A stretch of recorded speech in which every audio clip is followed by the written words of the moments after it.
Were you worried you were going to die? Absolutely. Like, I don't hold anger towards him.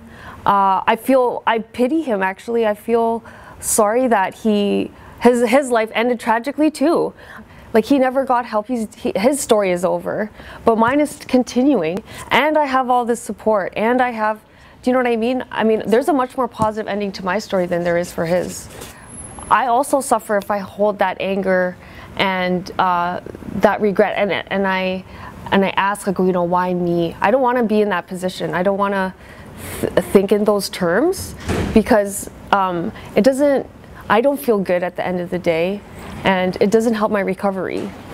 So many people I know were like in shock that it happened to me, and that, you know, they know someone who's been involved in like a mass shooting, right? Because they never think it's going to happen to anyone. There's nothing I want more than to be independent again, and the fact that those goals are achievable for me makes me want to work hard and achieve those goals as soon as I can. With spinal cord injuries, there's really no way to tell the extent of cell death, because there's no test for it. You can't, like, no MRI, CT, no scan is going to tell you how damaged the cells are. You're only going to know with time if things come back or not. They can't say for sure whether it's a partial spinal injury or a complete spinal injury.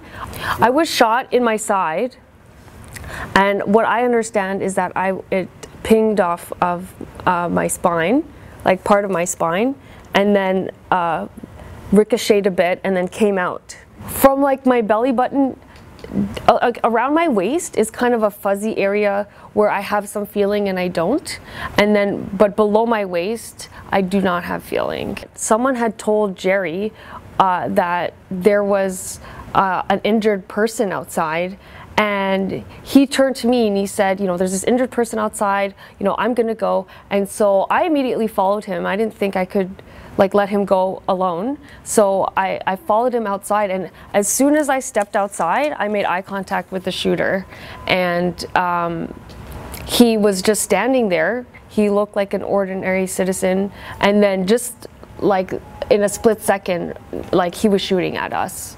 After I had been lying on the ground for several minutes, my lungs were filling with blood, and I think one lung collapsed, so I couldn't breathe. That was a lot more difficult to bear. Well, when it happened, she was alert when it happened, so we were able to talk right after the incident, but then she went to St. Mike's, and then it was 11 days of unknown.